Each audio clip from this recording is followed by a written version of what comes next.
You are now entering the MuseCast.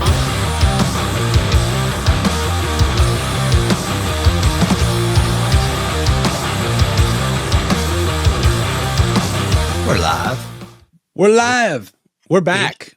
We kind of started back last week, but we are officially back to regularly scheduled programming. Weekly episodes of the MuseCast is coming at you. We are on episode 91.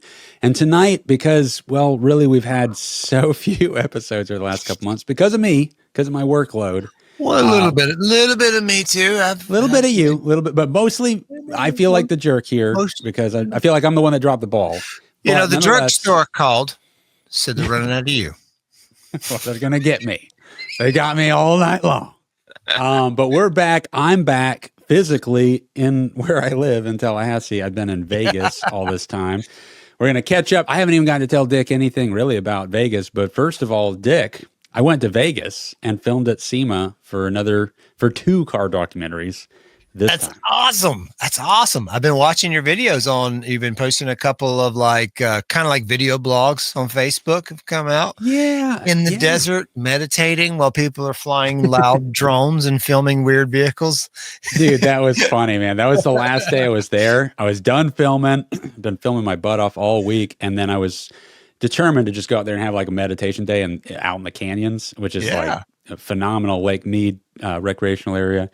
And literally, like, within 30 minutes of being there, and above me is a drone that just flew over. Filming that truck with this vehicle filled with camera people in a car. They've been filming this vehicle for the last hour plus that I've been trying to sit here, not thinking about cameras. And it's a whole team of people with a drone and a Ronin and multiple cameras. And they've just been filming this truck that's decided to park here over and over again. So there's no escaping cameras. This Tesla pulls up and all these people hop out of it. And at first I just see a camera on a Ronin, like one of those gimbal systems. Yeah. And then I see, one of the other people has a camera. And then, that person has a camera. And then another person pulls out a drone. And then this semi-truck thing that's a cool build. It must have been a SEMA vehicle for some company. It came in as some kind of safeguard thing, but it was this badass, like black. It was like a semi-truck, but it didn't have a trailer on it. And it was just obviously like an RV style semi-truck. Okay. It was like really conversion, cool. like conversion, semi, live in, haul anything. It must be. And it looked really cool. And so they were obviously being paid. At first I thought they were just taking advantage of the cool car pulling into the lot, but they must have been hired to make a video because they just kept filming this thing for like 2 hours and had it going up and down the road. And meanwhile, it's like, that truck is on full time. I'm not hearing any of the nature, and they keep pulling in and out. And then a drone. And you're just like, yeah, dude, it just didn't work. But it was still beautiful. And I ended up driving to a different spot because I gave up after 2 hours of just thinking every time that they were gone for good, but then they'd show back up again. Saw a coyote walk drive 3 miles down the road. That's what they do. They'd go. Did you see a coyote walk by? Right? Yeah. When I first got there, I was so tired because my sleep schedule was all messed up. It's like you lose the time changed, and then I'm going to a place that's 3 hours behind. So I was like, I didn't know what time it was the whole time I was there. Yeah, and I was taking a nap. Time changed while you were there, or like the 2 days before. Left? Yeah, 2 days before. You're still trying to wrap your head around the hour lost. Like, what happened? And then 3 hours back. Oh my God, what planet am I on? In the desert. Dude, that's every time I go to SEMA because it's the same time every year. It always changes the weekend before I leave. So it's just like I'm walking through a dream the whole time. And I was taking a nap and I heard something kind of like tapping on the road. And I looked around. I was like, what was that? I had the windows down because I was just letting the cool mountain air run through and stuff. And then I didn't see anything. And then I heard something again and I looked up and it was straight up a coyote was just cruising by. And he was like peeing on the little campsite area where the grill was and everything and scratching away. Yeah. Looking for scrimlets and, checking it out. People hunting around. But dude, it was really cool. SEMA was why I was there filming videos for both cars that were there. the location that Trans Am got, they've been attending SEMA for years now, like 14 or 15 years. Mm-hmm. If you don't attend 1 year, you're out. You have to apply again. Yeah, you've told me that before. It's like a huge deal. Like they've got the spot, they can't lose it. If they don't renew every year, they have to get back. It's like push back to square one, like trying to get in the door. Yeah, dude, Ford lost their slot at SEMA, and then it was there's no Ford at SEMA because they skipped 1 year and then they didn't get the booth back, and they wouldn't accept anything smaller than the grand stand deal like Toyota has there. So they just haven't come back. But Todd at Trans Am, he's been consecutively going there for years. He'll go just to keep the slot. And it just worked out this year where they're doing all this construction at the Las Vegas Convention Center, which stretches across multiple blocks. There's like bridges to get to each section. So placement's huge here. It's a massive show that spreads multiple blocks. So I want to show you where Trans Am Worldwide got their booth. There's multiple halls, again, that stretch across many streets. You have to cross bridges to get to each section of it. That's Central Hall. This is Central Hall. So when you walk through the very center of the entire event of Central Hall, check out where our booth is. We're going to walk in here. And they were doing construction on Central Hall, and it kind of changed everything. So there's now this central portal that you walk through that everyone goes through. It used to be more divided up on sets of doors, and now it's all this one tunnel in the main center. And Trans Am is literally the first booth that you see when you walk into the center of the entire event. We're talking about like the biggest car show on the planet. It and the auto show are like the two biggest, which Trans Am attends that too. But that placement was crazy. Tons of people went ape shit over the cars. I know that they sold a lot of cars. A lot of orders went in. The video I put out right before we left came out with Mr. Newman's build, which was when I went to Detroit 2 months ago and filmed the final part of that, where we delivered the vehicle after filming the documentation of it for a year. And that video is doing great. We're about to hit 500,000 plays on that. We've got close to 40,000 hours of watch time on it. It's 1,500 horsepower. This one here? Wow. Yeah. Absolutely incredible. It is, man. It's just absolutely fabulous. And I've only seen this car in a magazine, so I've never seen one up close and personal. But what a great reproduction. I mean, they have one right next to it. This is great. The entire car is carbon fiber. Where was it done? In Tallahassee, Florida. You live in Florida? Trans Am Worldwide is the name of the company. Oh, that's the guy. Yeah. Yeah, he was on Motor Trend. They used to do Trans Ams and stuff back then. With Burt Reynolds. That's him. Yeah, that's him. Okay. The best way to say it is I'm just really proud to be part of it. This thing is crazy. It's like spot on. Look at it. And this is 1970, and this is 2025. Unreal.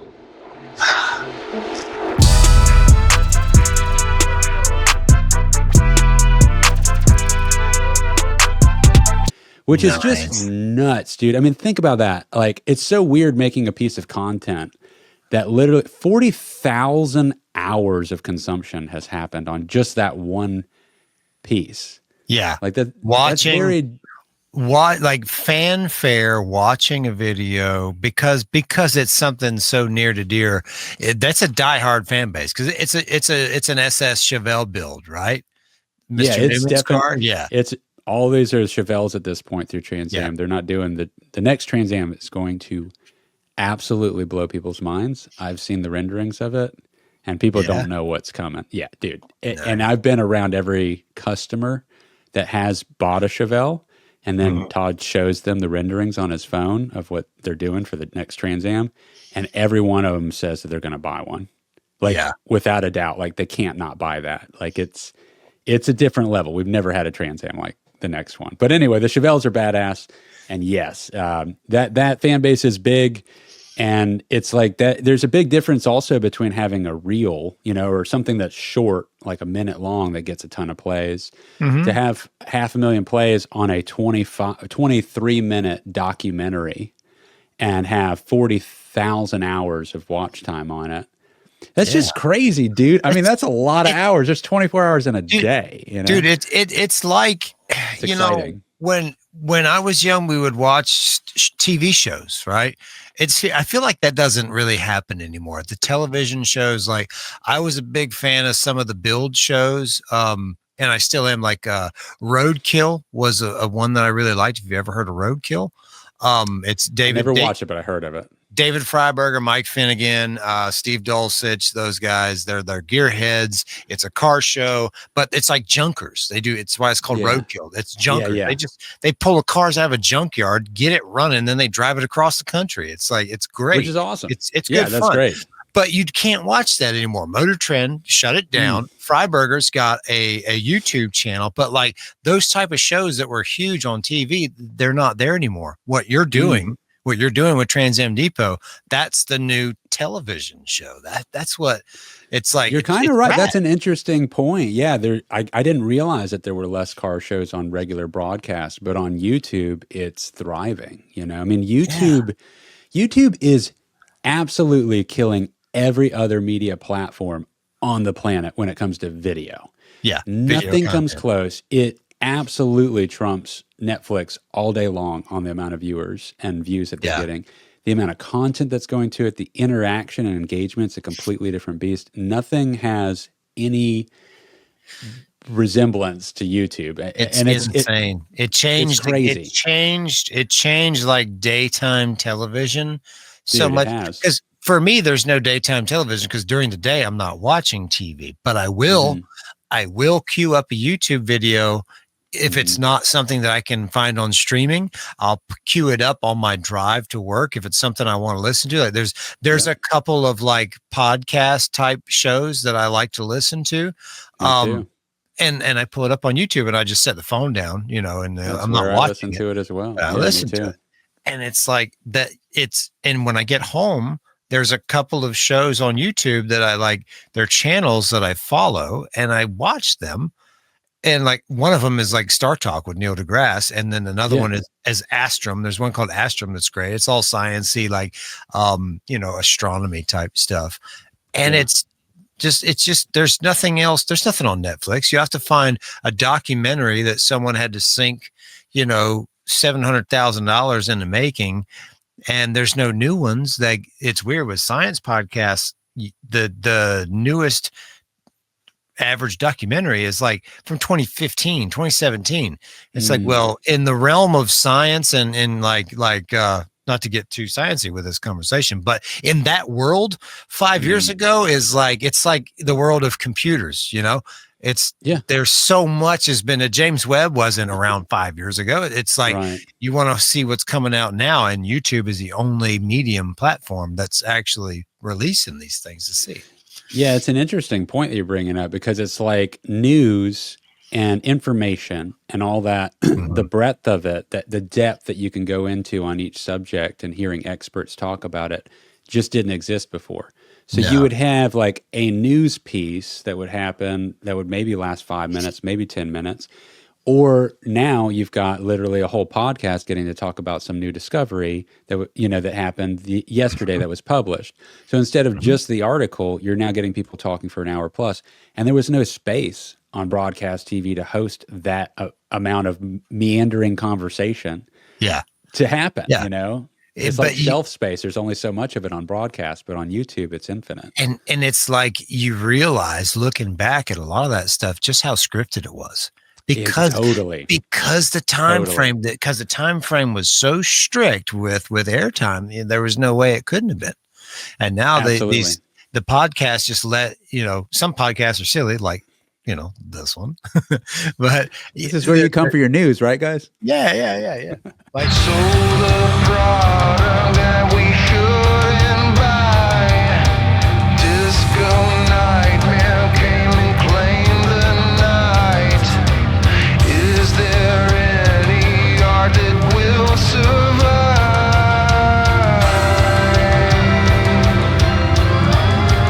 It's not looking good for us. It's not looking good for us.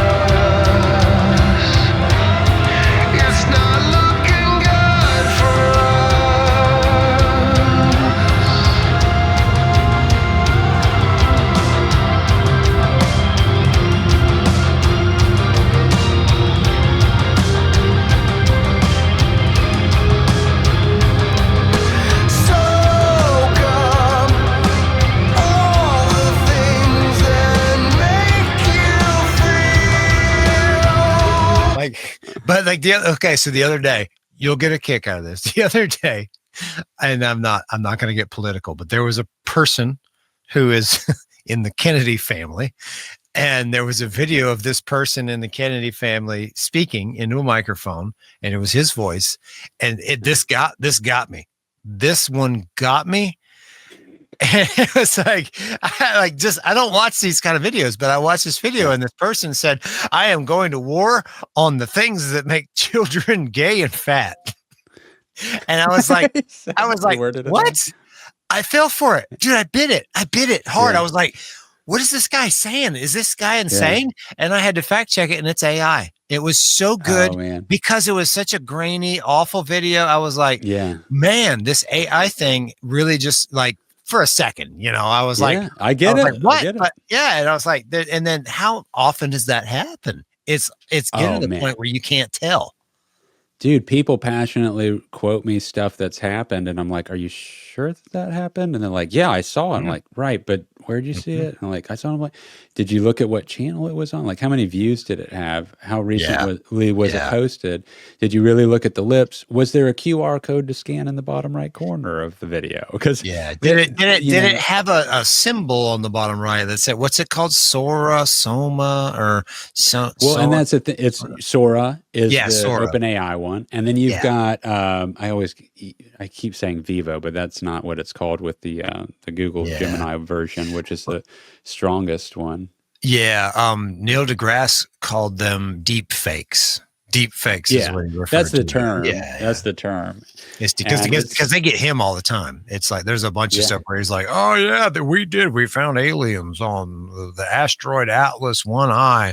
And it's like, no, he never said that. That's not true, dude. I mean, you really have to keep checking, and you got to check more than once because people parrot information, and so it's not like just because you saw somewhere else that it was or wasn't that's accurate. That could just be the person parroting the person that saw it that thought that it was. And so you see three people say the same thing. It's like, okay, it's confirmed. It's like, no, you all saw the same thing. Yeah. And it's like you guys are just parroting each other. That happens all the time too. So it's crazy. Now, speaking of AI, this is very relevant to us, extremely relevant. And Rick Beato put a video out on it. I don't know if you already saw this. I don't know. But I don't think so. There is currently, for the first time, a #1 song for downloads that's AI. It's on the charts and it's beat everything. It's #1. Now, it's a country song. #1. Now, here's the thing. I'm not even going to say what it is because I don't really want to support it. Right? Yeah. No, I get that. But it's bullshit in that it's actually what happened was, and Rick Beato found this out. I would have maybe looked into this, but the chart that it's #1, so it's all these magazine articles, all these headlines on websites saying the AI song, top #1, hits the #1 chart. Is it the top 100 Billboard, Billboard chart? It's the top 100 digital download something. It's like 4 names. It's a very specific list, right? Yeah. And it has 3,000 Apple downloads, which are 99 cents a piece. So and it's for paid digital downloads. And it's like Rick Beato is like, who buys music anymore? That doesn't make sense. So then he looked up the Do you know how long I've had an Apple phone?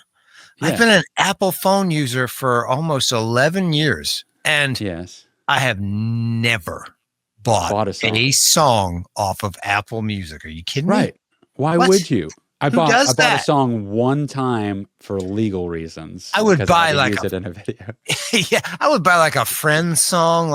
If a buddy of mine in a band was like, "Man, can you support me? I got my stuff on Apple Music." I'd be like, "Yeah, dude, $5. Let me buy the EP." But you also know that's a lost cause because nobody's measuring that anymore because nobody does that. I would sooner pull my wallet out and say, "Here's $5 to donate to your cause to make music, man." Just keep all the money. There's no reason to give Apple any percentage of this because it's not going to prove anything to anybody interested in you. However, this song, it's okay. It had 3,000 downloads. Okay, so it's like, okay, well, 3,000 is fucking chump change compared to any number metric on anything with streaming. So that's That's but that's how few downloads there are, because nobody does do that. So what happened was, I mean, basically they put the song out, they dropped $3,000 on it to get that title. They bought their own. They bought their own music, and then they sent that information out with that list to all the publications, and everybody's talking about it. So now it's got 2.5 million people following it on Spotify. They blew it up through faking that. Ladies and gentlemen, ladies and gentlemen, this is what I would best describe as a science experiment by people who don't know how to actually make music, make entertainment for themselves in an entrepreneur hypothesis test. That's what this seems to be. People are thinking that, and this is my take on what you're describing to me, because I hadn't seen Rick Beato, but I'm Rick Beato's show, but I'm learning this for the first hand. And if I had to guess, it's someone with money saying, I'll bet I could make a couple $100,000 on a hit song if I had AI write a song to the algorithm, because it all sounds the same. And we're going to drop it out there. And of course, it's country, you said? Of course, it's country. Of course, it's country. And because country is like one of the number one, platforms right now. So yeah, why not get it? Push it, sink a little bit of money into it, $3,000 investment, get it going, get it cranking up on some charts and get some stream plays on it. And you didn't actually have to do anything but plug it in and have AI make it. Like, this is like ask ChatGPT, how can I make money with ChatGPT? And it will spit out, 12, 14 answers. And it's probably worked on some level, I guess. I don't know where the monetary curb is on it, but they apparently have over 2.5 million Spotify followers now, so people are following it there. However, on the sales, on the Apple sales, the star meter has 48 reviews, and it has like 2 stars. So it's like out of the 3,000, and it's like, so it sucks. Let's start with that. And so you got a 2-star Google review. So that's funny. I need to send you a link, because this has happened to me a couple of times recently. Some friends of mine have sent me AI songs that they made. That they made. So one of them was a musician that we both know. I'm not going to call him out, but he had a song, and he uploaded his song into AI and sent it to me, and I'm listening to it. He just sent me a song, didn't give me any content. He just sent me a song. And I listened to it. I'm like, yeah, this is cool. It's kind of butt rock. It's what it's cool. Okay. And then he was like, yeah, I took my song and I dumped it in, and I told AI to make a polished version of my song. And I haven't heard his song, so I don't know what it sounds like. Oh God, I'd be so interested to hear. I got to tell you, you're going to be so interested when I tell you who. But then the next person that sent me one was, and I will call him out, because this guy did it right. It was C. Mason Run. From X27 South, and oh man, well, how come I can't remember the name of his band right now? Crap, I can't think of it right now. But it's C. Mason Run. He sent me a country song, and he clearly wrote obnoxious, like just raunchy, just raunchy lyrics, and it is this like hit every country song I've ever heard in a song. And he sent it to me the same way, like, check out the song I did. Yeah. And like, I'm dying. I know it's AI. Like, he told me up front, but I was like, this is hilarious. This is the way you should do it. But it's funny. It's so fun. Like, and I had a good time. I like, it's not something I'm going to like jam again, and he knows. He sent it to me for fun. But I can't wrap my head around people like, what is going to happen in the music industry now? I've heard rumors and talk and word on the street that Spotify people are protesting Spotify and removing their music from Spotify. I think King Giz did. I think King Giz pulled all their stuff. I think they were one of the first ones. King Gizzard and the Lizard Wizard. King Gizzard and the Lizard Wizard. which I was in a record store a couple weeks ago with Amber in DeLand, Florida. I don't think I've talked about this on the podcast, but walking down downtown DeLand, it's a cool little old timey town. There's a record store right on Main Street, and we go in, and I bought a King Giz record, sight unseen, never heard. Oh man, the name of it. I gotta send you a picture of it. Yeah. It's like squares, like red squares with like a stairway going up. Okay. I'm not familiar enough with their catalog myself. Like I've only listened to like 3 of their albums, and they have more than that. This one was absolutely amazing because the day I decided to listen to it, I spun it on the record player, and I was like cleaning house and doing laundry and stuff. And I was just like, this record is killer. This record is awesome. Front to back. It was like one of my favorite albums. That's awesome. And every album's different. Polygondwana Land is the name of it. See that? Kind of like colorful, purplish, like Like okay, I don't think I've heard that one. I'm gonna have to check it out. 2017 Polygondwana Land. It's so good. It was like, dude, they're all like totally different from one another. They're complete. You'd think they're all different bands. Yeah, they change genres. They really do. They got the one with the lizard on it. There's actually one that has a lizard head on it. That's like the metal, metal, metal, old school thrash. This one was like totally psychedelic acid rock. You know, It was like way cool, super That's like awesome. Lo-fi mic settings and stuff. It was really cool. That's fantastic, and I love that band. Before we forget, to close out our AI conversation, you had something you wanted to tell me about with Dark New Day and Brett. After Mason had sent me that, I had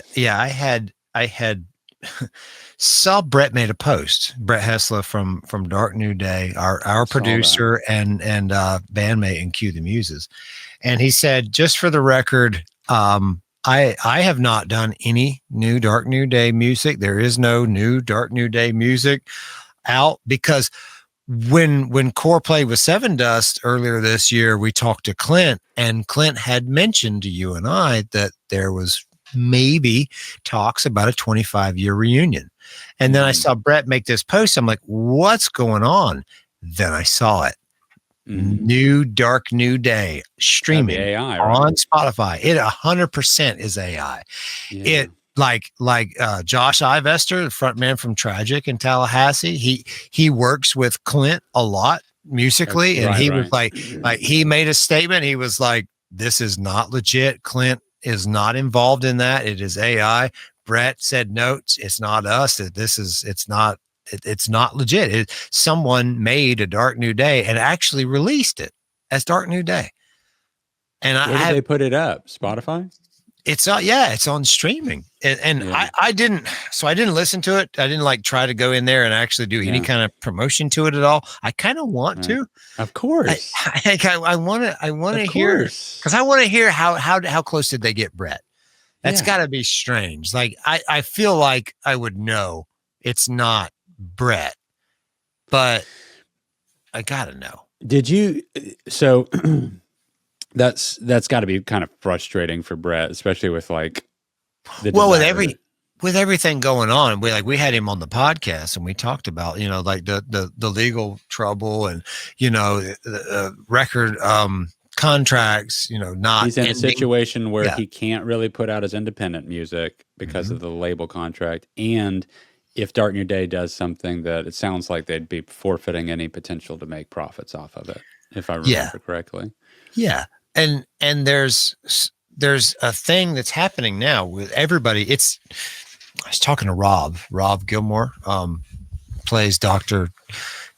what's the name of his doctor in our show?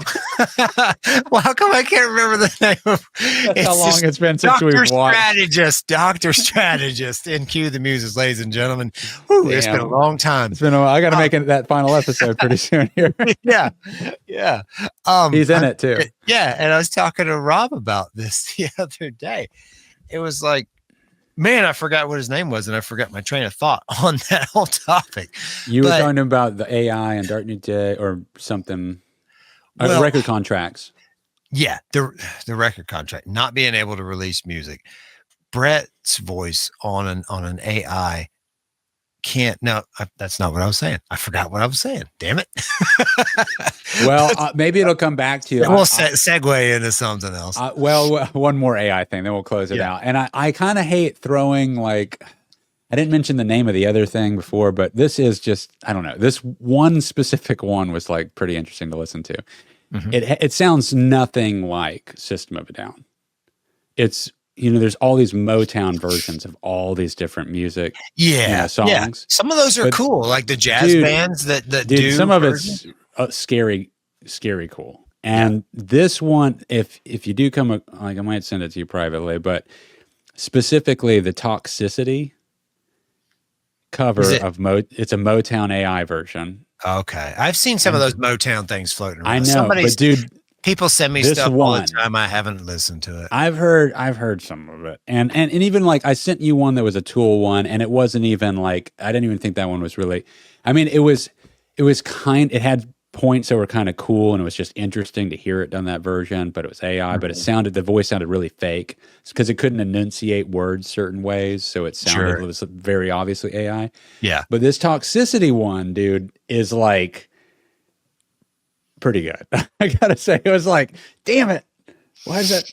There was a few times where it gave me goosebumps, and I was like, "That sucks! Like, why is it doing that?" But it's why is it actually good? It's pretty good, dude. It has a guitar solo in it and everything. I'm like, "Fuck, that's a pretty good idea." Like, if I was gonna cover it, that sounds like an insane one. It's that good. That's how scary it is. Now, what do you want the world?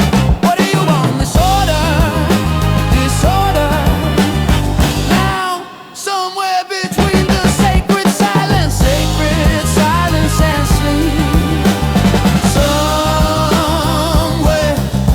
between the sacred silence and sleep. Disorder.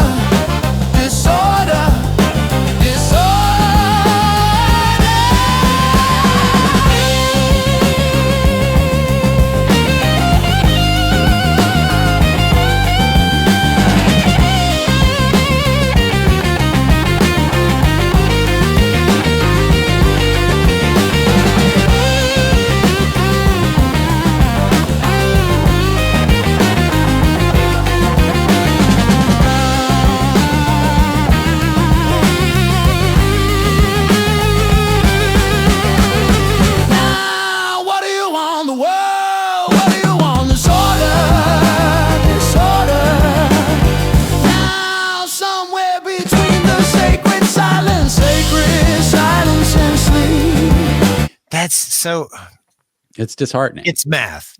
It's math, right? Yeah. Is that why it just sounds so soulful? I mean, the voice, all of the voices on the AI singing, there's this slight tinge of like a breathy, raspy, trebly, high frequency like thing that's just across the top of it. It's very subtle. I could see how many people wouldn't hear it. I don't hear it on every word, but it is actually there. It shows up on certain syllables more. It's like an artifact. It is an artifact. It's like somebody using, voice pitch, and you can just once you know what that sounds like, you can identify it when you hear it over when it's too washed over it. And it's there on all the AI voice stuff constantly, but I know that they're going to get past that eventually, and then it's going to be like, ugh. But even still with that there, it almost sounds like an effect that somebody might put on as a way of EQing. So it's like, it's not terrible that it's there. It's just an identifier to know that that's an AI voice. And I feel like that if anybody ever made an AI song and it had that artifact, they actually had any kind of wherewithal and any studio engineer background, they could get it out. They could take the track. They could edit the track, get that artifact out of there. They could just pull the frequency out. Well, and furthermore, if they're really doing it pro, and this is what's going to happen, I think the most is that it's written, and that, like I said, dude, if I was going to cover it, like that'd be if we covered that Toxicity way, the way that this AI did it in a live setting, and nobody had heard that shit before, they'd think we were fucking geniuses. Big jamming. So here's the thing. That People are going to do that, and they're going to just that's how they do it, and then they go record it for real in the studio. But really, they're just copying. So it's all real instruments. It's all really them singing. There's no artifacts to be found, but really, it was composed and written and stylistically devised by the AI, and they're just mimicking. Yeah, we'd never. Where's the line?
Where's the line?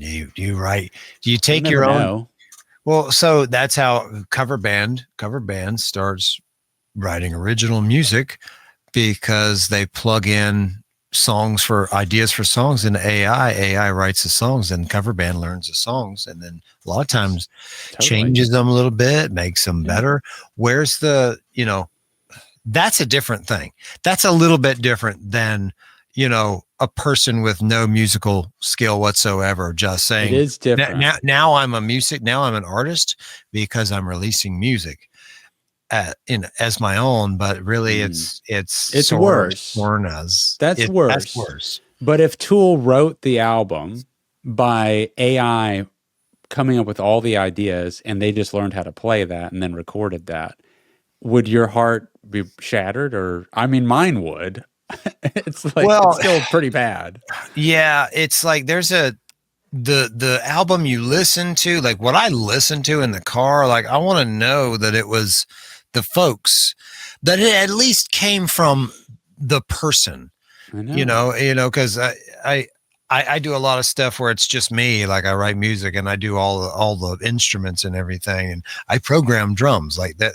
There's a line there, but John Gilbert made me feel better the other day because he told me, I was like, yeah, I just, I programmed the drums, and I'm isolated from some of my music friends. So I write an album and record it. And he said, no. He was like, you're just a person who has enough skill that you hear everything the way it should be, the whole band in your head. And you're also skilled enough to put that down to record and release it. Mm-hmm. And I was like, well, that's nice. He's such a nice guy. That made me feel better. And Nine Inch Nails. Yeah. He uses a drum sequencer. He writes out the drum beats and then plays all the instruments. And I mean, nobody's ever had any issue with that. And then he gets people to help perform it live.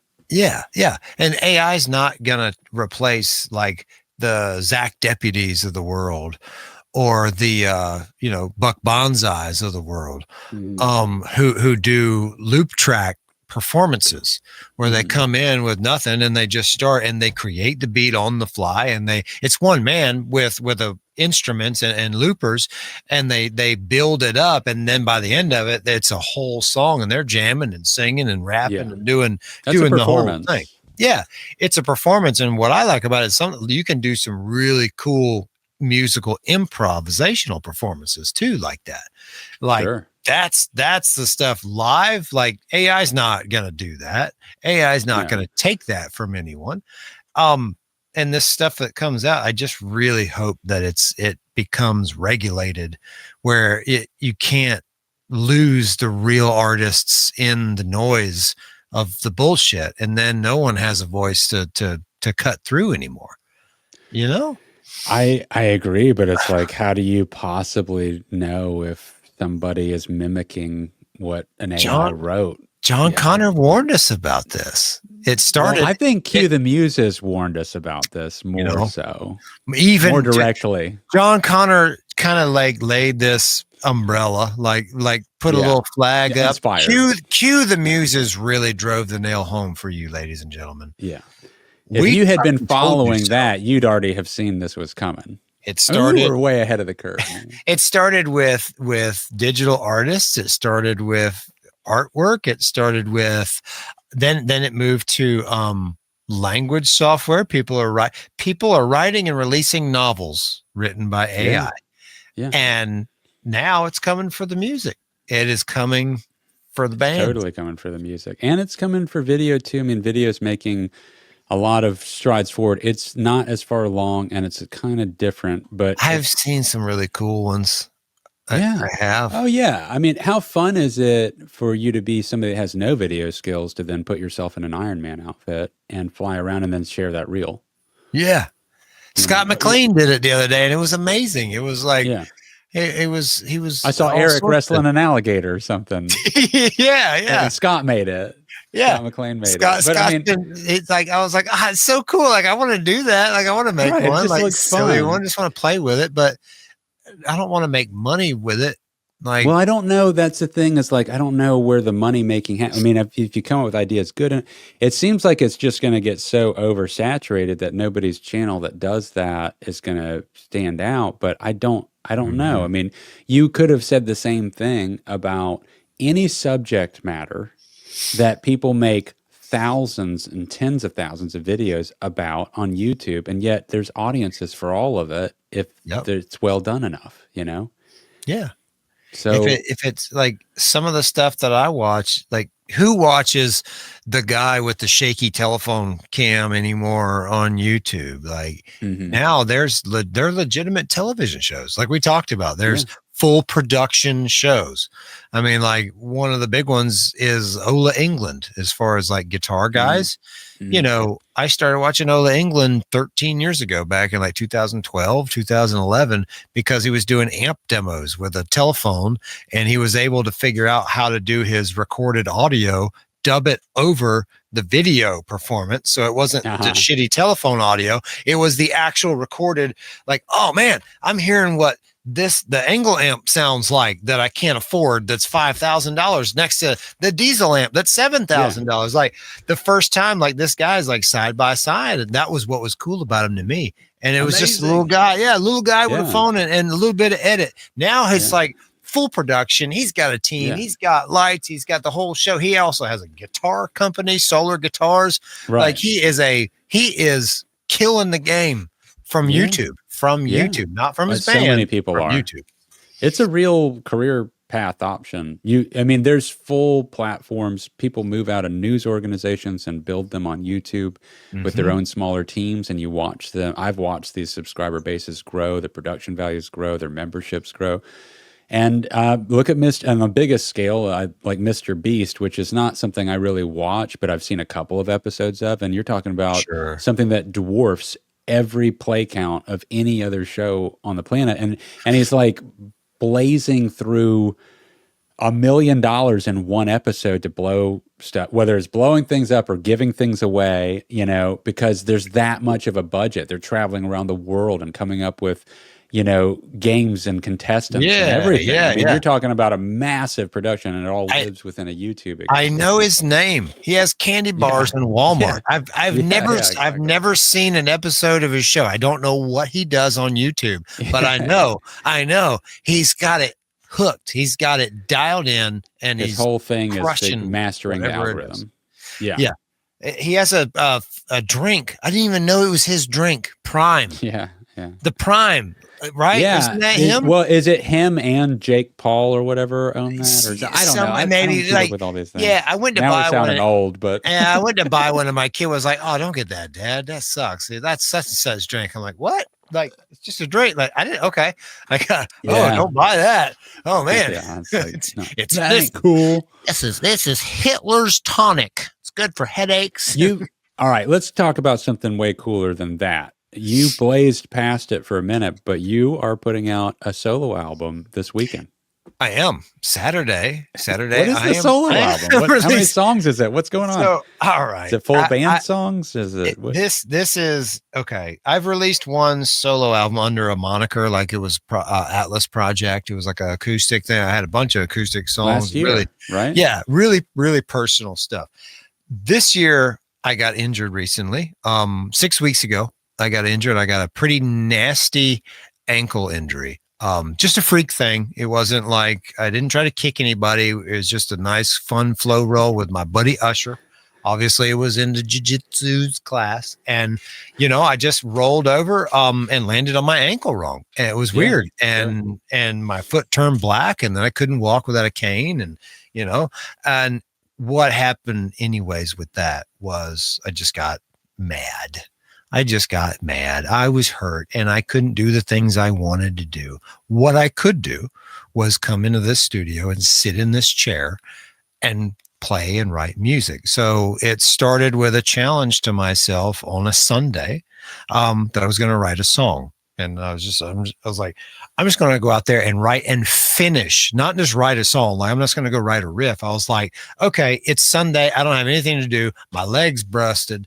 I'm going to go out in the studio, start to finish. I'm going to walk in, and when I walk out, the song is going to be done. Vocals, everything. Like, I'm just going to write it about Sunday, like about the day of Sunday. So, like, I came out Sunday. Yeah. But mine's about being buried alive on a Sunday because I was angry, and that was the beginning. And then I kept challenging myself. It was like a Sunday thing that I did. So there's 5 songs. 4 of them are that style. I came in here on a Sunday or maybe a weekday or whatever, but I came in and wrote a song, not thinking too much, not like going in with the only intent that I came in with was it's going to be heavy because I'm angry, and I'm going to experiment vocally with heavy vocals, like with screaming and with things. So the motifs just started getting really fun. Like the first one was Sunday.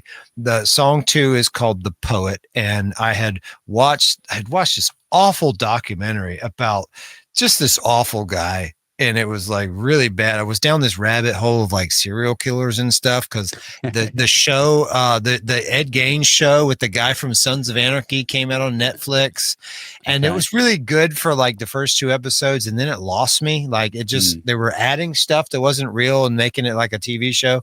And I was like, and then I went down a rabbit hole. This awful person named Albert Fish, who's a real jerk. And don't look up who he is or what he did. God almighty, but it like hurt my heart. And I was like, watch shit like that, dude. No, but I was like, man, I was just fucking write this song. And I was like this. So I wrote a song called The Poet. I wrote a song called The Poet. And the idea, like I was angry about Albert Fish, but I was like, what poet has written poems that have been outlawed by the government? And Charles Baudelaire, French poet, from just after Edgar Allan Poe's era. He wrote lovely titles like the song Les Beaux. And, he was this rich guy who, he squandered his inheritance in brothels and, opium dens and stuff. So I wrote a song about him. It's a bad song. The poet's a bad guy. Song's a bad guy. Yeah. Anyways, there's 3 more songs. I'm not going to go through each one of them, but I'm releasing a page of lyrics every day about it, like a lyric sheet. Yeah. But the song 4, I want to talk about song 4 because I let Amber hear a really heavy song that I had, the really heavy music that I was done with. And I was like, I don't know what to write the music about. And we had just watched 3 movies back to back. This was right at Halloween. So a couple weeks ago, this is the last one I finished. And I was like, we binge watched, we watched, man, some good movies. We watched Midsommar. We watched The Ritual.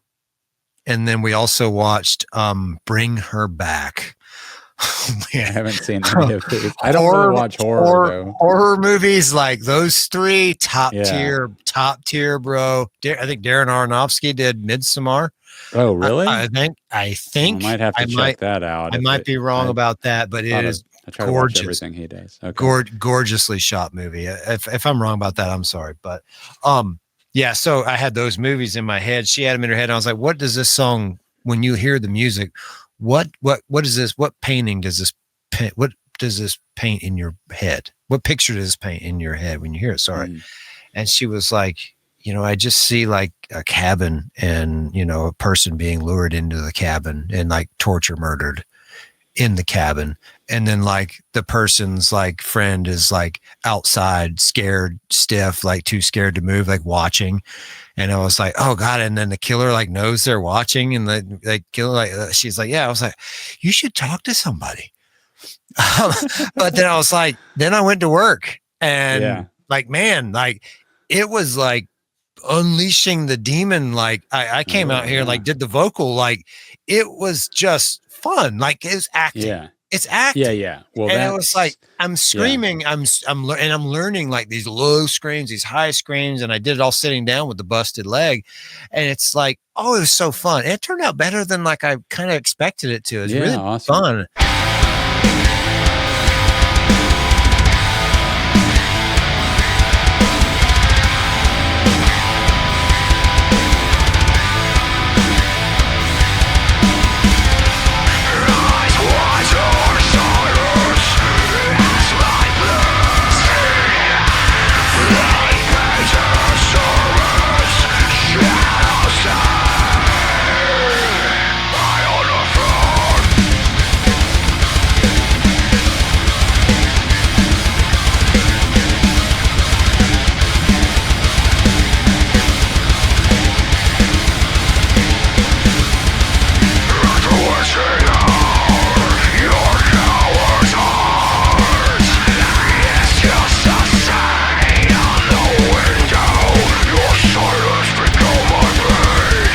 I was like, it's heavy. It's not like, and I was like, I got a lot of projects that are like fun, lighthearted stuff. And I'm into like super heavy, like acid bath stuff, really, this doesn't go that deep, but it goes pretty hard, and so it's coming out on Saturday. It's not for the faint of heart at all. It's like this dark, Richard got hurt and he's angry at the world, so he's going to make a metal album thing. People are gonna love that. Like really excited about it. And I did, awesome. And Kyron did the bass on everything. So he's got bass credits on it.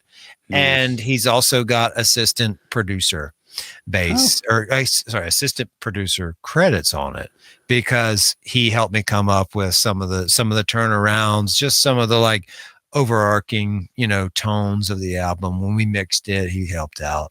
It was super cool. Yeah. Awesome, man. Well, how are you releasing it? What's a release? It's easier to release music than ever. We did touch on this earlier. It's like nowadays it's so easy to release. So it's going to be on every streaming platform, Amazon Music, Spotify, YouTube, pre-made video links and stuff. Mm-hmm. We push everything out through DistroKid.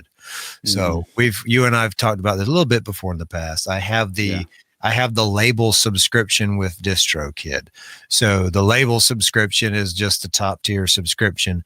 Our Cue the Muses stuff is released under that. And, I have the Fighting Giant stuff is released under that. When we released the Dave's Last Night album, that's unreleased now, it's going to come out under that. And then I've got a couple of solo, like different, I have a Dick Burke is what this is being released under. And then I've also got the other one was the Atlas Project, which was like the acoustic version. And so the funny thing was, I was like trying to think, like, I'm just going to release it as Dick Burke, because I don't want to come up with a band name. Like this isn't going to be like, it's not a band. This is just music that I wrote that I want to share. Yeah. And I was like, what's the symbol going to be? So I looked up I just said, well, let me see the Viking rune for death.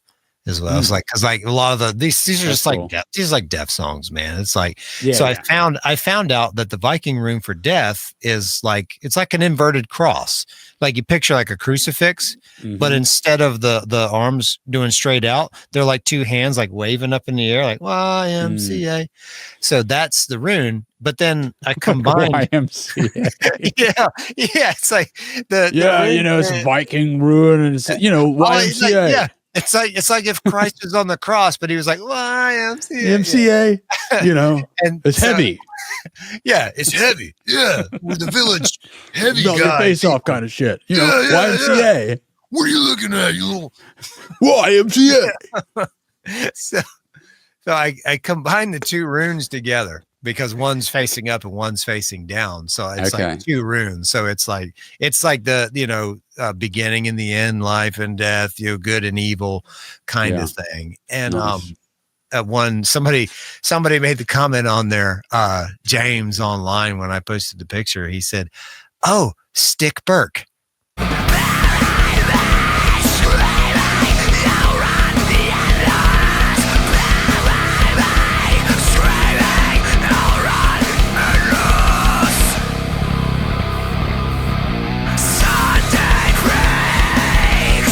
And I said, yeah. It's like the Blair Dick Project. Blair Dick Project.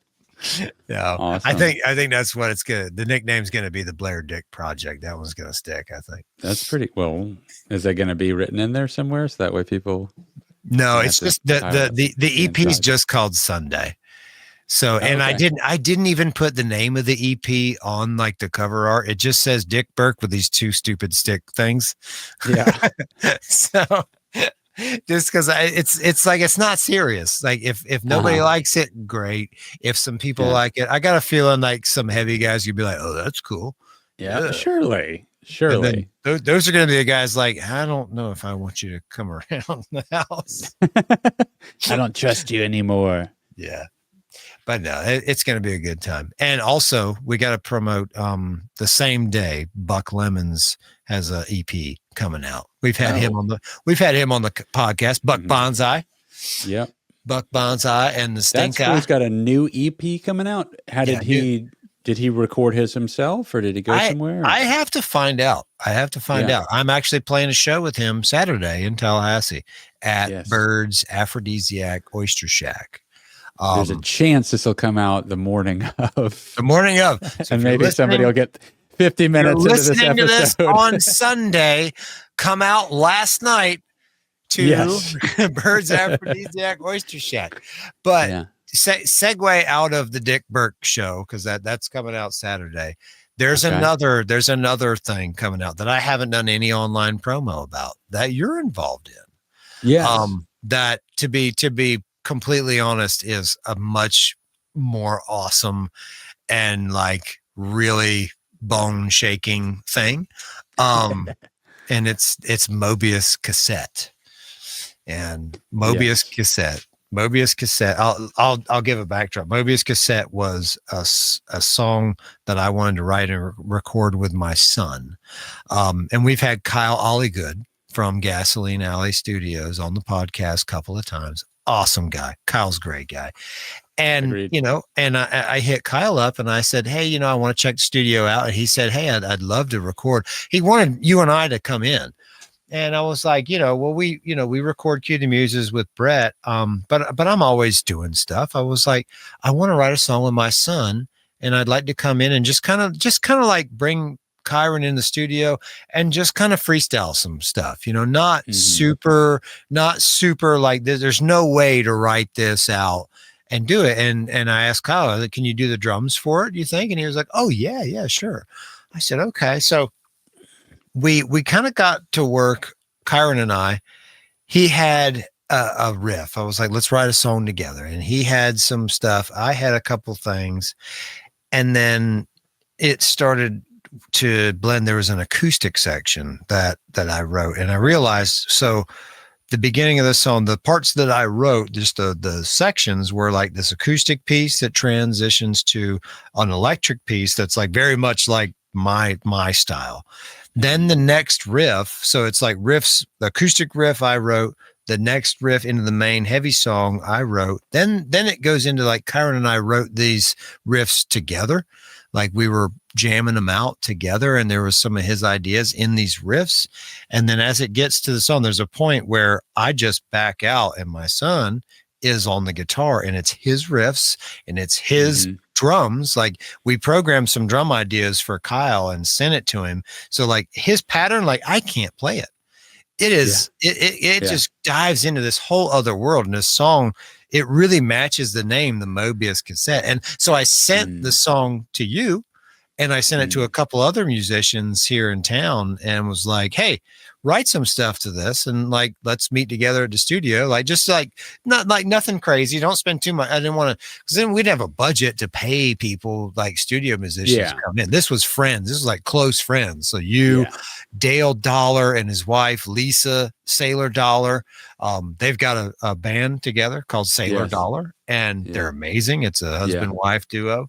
So that section, that first section, you're on that section. You wrote like a reverby guitar part. Yeah, it's like a bunch of little atmospheric accents, but it's so it ended up being so like beautifully critical for that section. Like Dale and I talked about it. So it's not out, guys. Sorry, you'll be able to listen to it. But the way we recorded it, we all had our ideas, and then we came together in the room for the first time in the studio. And this was Kyle Olligood's idea to do it like this. He said, well, let's see what everybody's got. Like we needed to like flesh it out, because I had my part that I'd written. You had your part that you writ to the part that I sent. By just sending a file around. Nobody had I gotten in the room together yet. I recorded a raw guitar track of my idea, acoustic, sent it, and then you wrote to it. And then Dale and his wife together wrote to it. Dale wrote a solo to go over it, and his wife played the violin on it. And we got together in the room, and it was like, well, let's hear what this all sounds like. And we sat down in the room and played it.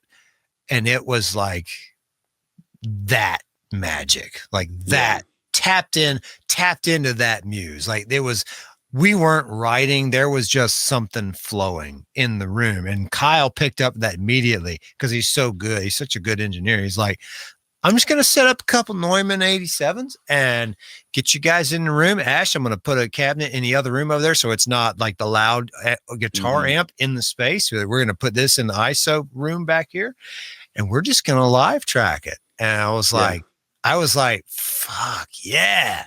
I was like, yeah, that's what I'm talking about. Click, right? I mean, we did no click. No click. And then like we did it a couple of times. And then I was like, there was just whatever reason, I was like, well, let me try something. There was like a little space in there. And I told you guys, it was like just, okay, let's do it one more time. I'm just going to like try this thing in the middle. You guys just kind of like hang out. Let me like see where this goes. And then I'll give you a cue when we're all coming back in to the main riff part of it. And we did that. And I wasn't like super happy with it. Like it was kind of a cool thing, I thought at the time. And I was like, yeah, you know, it got the point across. It got the idea in there. It would have never been something that I would have wanted to call finished if it was like a different mode of writing, where like really trying to like flesh every little thing out. But I was like, that's what it is, because that lives in this space, in the studio space. In that moment, it came there, so it deserves to be there. Like it was like that vibe. And then vocally, that section became like the opening monologue for the song. And like I can't do it justice. When it comes out, people will be able to hear it, but it's like that section. Jeff Withers is happy birthday, Jeff. Friday. Happy birthday. Happy birthday. Old man. Yeah, he I knew it had to be Jeff. He couldn't make it to that studio session that day. And Jason Cupp was like on the spot, like, we got the studio session booked. We need vocals. He was there. He was ready. He was with us all day, hung out all night, and we never got to vocals. And that my opinion is because it was always supposed to be Jeff. Jeff was who I reached out to. When Jeff came with the vocals and delivered both the lyrical content of the vocals because I told him what the name of the song, Mobius Cassette, what he wrote to was perfect. What the melodies he came with were perfect. It was like Jeff Withers is a hell of a musician. Like, and as a front man, as a, like, he just like, he's got a great voice. Yeah. Blew my mind, man. It was so good. So I'm excited because you're on it.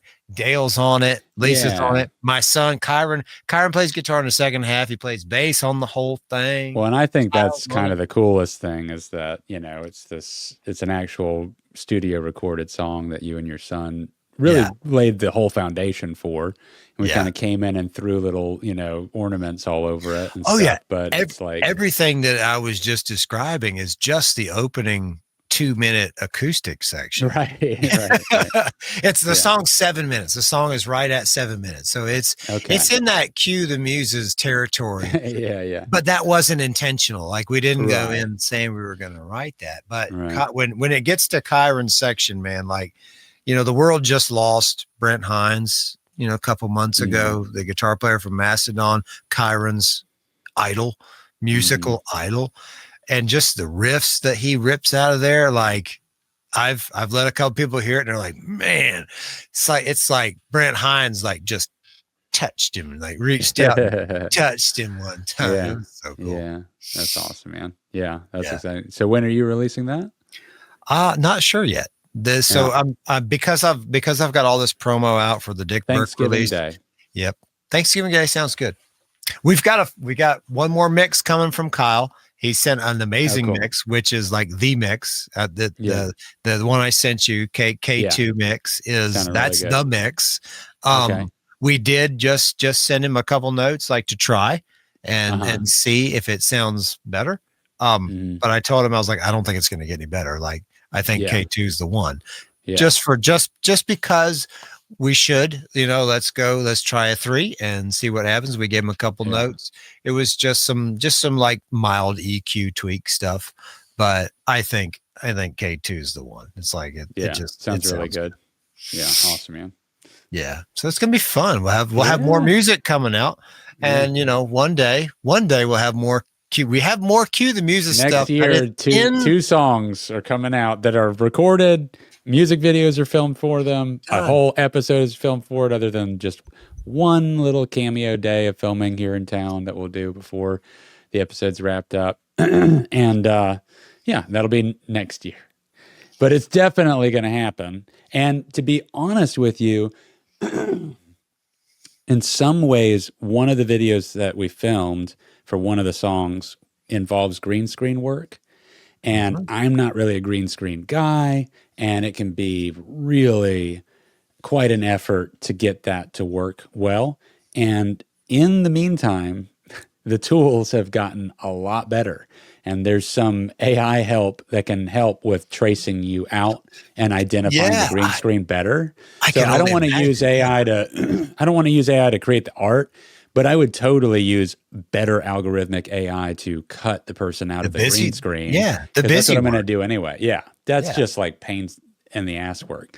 So I do that and then create the environments that I want to place people in from scratch with some ideas that I have. And so that's going to be very distinct ideas that I have. I really want a very specific vibes. That's going to be awesome. And they're two really big songs, and it's going to be so fun. I can't wait to have that out next year, but it's going to be quite the effort. I think what we're going to do, Dick, is we might release one of the songs, the first one that would happen next on the album, maybe as a standalone music video before the episode even comes out. And then we could put out the whole episode, and it has that in it. I think that's a good idea. Didn't we just do that with Disco? The difference with Disco is that we tried for the first time to put the song out first, then we put out the episode, which was interesting. It's a little challenging. I think we did get more plays on the episode if we put it out first. So but the difference with this one is that in one episode, I mean, you know, spoiler alert, there 2 songs are on there. There's 2 songs. It's the finale. So even if you see one song, there's still another song that happens that you haven't seen in the episode it's like there's still, that makes sense to me. And that way we could have a little more activity sooner to go and put out a really, really cool song that I can't wait to have out. Yeah. And the first vocals laid on the album were on this. I know this next song. Yeah, and that individual's band is talking maybe about getting with. I got them in touch with Kyle Ollygood today. Oh, I may have sent the Mobius mix to one or two members of that band, and they maybe Tallahassee will get a Tallahassee band recording in Tallahassee for a Tallahassee release. That's awesome. Yeah, that'd be awesome. That'd be really cool. I think it'd be fun. And I can't wait for our stuff to come out so the people listening can say, "Oh yeah, these guys are musicians. They do make music." I know. We're going to do that. Actually, and I mean, this is completely loud, but I am going to start actually putting out, I'm going to start a YouTube channel that has just a little bit of fragments of riffs. I'm going to start putting like riffs out on a YouTube channel, and it's just dedicated to that. I don't know what to call it yet, but it's going to be like Ash Von Chamier music instead of just Ash Von Chamier. Yeah. And it's just going to be like a random acoustic riff, a warm-up drill that I do, like little fragments of lessons, little fragments of ideas, and just try to put out something semi-regularly that's just a little video clip here and there, 2 minutes here, 3 minutes there, for fun, just so I can start actively doing more again. Yeah. Something. Yeah. I started having some pretty good luck doing some phone videos. And I was doing it like on the couch in the house, and I had a couple of them that like a lot of people seem to like. One in particular was called Florida Weather. It was a little like weird, just a weird little riff, just a guitar riff. It was like it stormed like hell for 20 minutes and then went away, and I was like jamming like this pretty little thing, and then it got ugly, and then it got pretty again, and it was like, it's Florida Weather, and like people like responded to it like, oh, that's really cool. I was like way out of my normal zone, Well, like, that's part of the reason I want to do it is to have a little bit more documentation of all the riffs that come and go that I never tangibilized. Yeah, because like almost every time I sit down to practice, almost every time I come you up write with something, right? Yeah, and like that'll be the practice, is just trying to get this new idea down, even if it's just a back and forth call response with a little tail on the end or something. And it's like, why not just go ahead and start filming that? And I've got all this recording, great mic and stuff. Like just start, and then I can also, without having to do a full song production, get to start experimenting more with my gear. And then I did actually start recording a song, but I still need to put bass and vocals on it.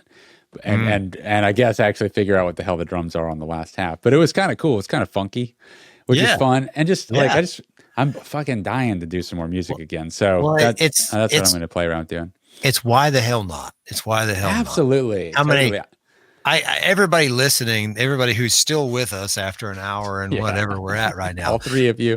I guarantee you're musicians, and I guarantee you know exactly what we're talking about, what Ash is saying right now, because I do it too. I sit down and I'll write a riff, and I'll record that riff. And I have, the reason I got the new iPhone with I got the big boy with the 17 Pro Max, baby. There's my old lady right there. 17 Pro Max with the 2 terabyte storage.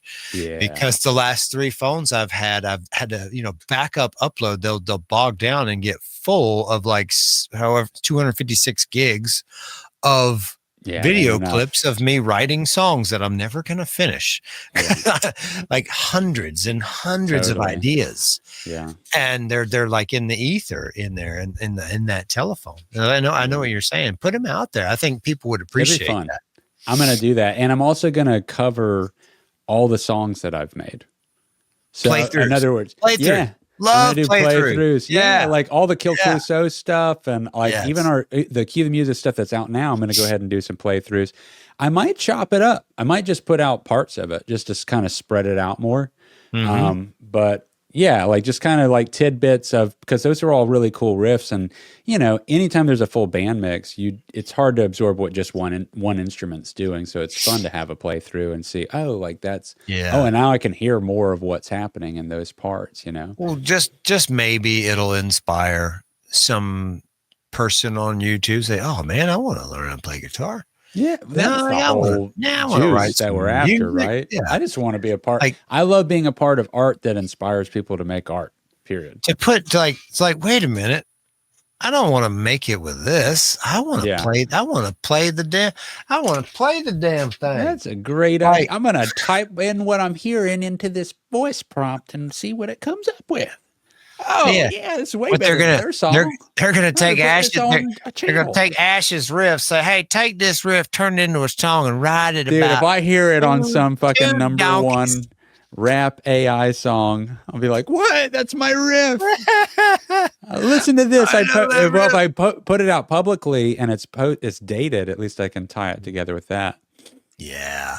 You know? And then me and that AI will come out with an album together and we'll be like, Cue the Muses will be a joke by comparison. No, John Connor told me about this. That AI is not going to partner with you. That AI is going to. Oh, Harmonia, we have many things to make together. All right, guys. Really fun catching up with you, Dick. We'll be back again next week. We'll probably have a guest. We need to book some. There's a guy that made a full film that I want to get on the podcast. I kind of mentioned this to you. We'll talk about it next time. Yeah. Really, you would actually really think this film is cool for so many reasons. Is it a horror film? Yeah, but it's like super like 60s feeling or 50s black and white. Yes. Like weird. It's called Dance Freak. And okay. It's so abstract and it's not available anywhere yet. He's going to start running it through film festivals. Oh, wow. We can talk to him about, he's been living out in LA. He lived here. There's a lot of things we could talk about and start to learn how the industry works out there, what they're trying to do with it to get it out on film festivals. Oh, I would. Stuff, but they had a budget. They got a Kickstarter campaign fulfilled for like $40,000. Nice. And so from a fan base that just love their skits and stuff or shorter videos that they made. I don't know. I'm learning about it, so it's a whole conversation to have with the dude. So I'm super curious. Yeah. What's it called? What's it called again? What's the name of it? The name of the movie is called Dance Freak. Dance Freak. At least that's the title they have now. These things can change when it publicly gets released. Oh yeah. But it's like funny, campy kind of shit. Can't wait. Let's see. Yeah. Let's see if we can get him on. Maybe next week. I know I've got a couple people talking to as well that want to get in on the action and hang out with Mr. Ash and Mr. Dick. I got another movie for you. I know you haven't watched One Cut of the Dead yet. But there's another one. There's another one that's super good, and I highly encourage everyone out there to watch it. One of my favorite newer horror films. It is called Late Night with the Devil. That sounds familiar. That's not Del Toro, is it? No, I don't think it's Del Toro. No, Benicio del Toro? No, Guillermo del Toro? Guillermo? No, it's not Guillermo del Toro. Okay. But it is amazing. It is so good. Yeah. Late Night with the Devil. I've watched it twice, and I don't usually watch horror movies twice unless they're part of the Evil Dead franchise. Tales from the Crypt, Demon Knight. Yes. Tales from the Hood. That was fun too. It was good. Thanks, guys. We're out of here. Peace. Hey guys, if you're enjoying the podcast, that's awesome. We really appreciate it. But you should check out our full actual web series if you have not seen it yet, because this is where we put all the effort into a production.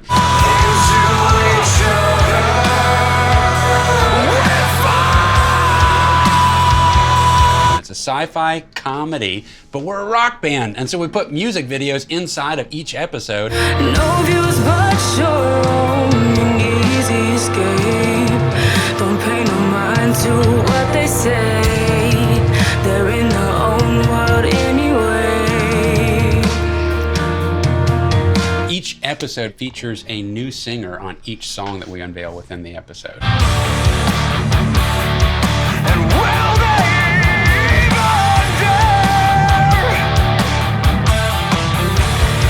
all unique singers from the Southeast region, most of them from right here in the Florida Panhandle, and all independent, unsigned, unknown artists until now. No matter how hard I try, turn it down. premise of the show, Ash and I are a couple of bonehead guitar players living off the grid, trying to save humanity, which has been brainwashed from an artificial intelligence stripping us away of our creativity and our creative spirit. We developed a mind travel machine to go into people's brains and collaborate with their inner muses, bringing back music that is completely organic from human muse collaborations. Enter Cue the Muses.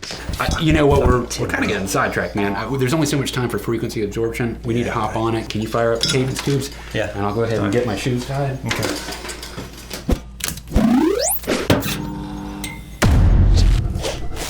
Go ahead and hit that subscribe button and click the little bell. Tell YouTube that we matter, that you like us, and that you want to see more of us, because that's the only way that happens.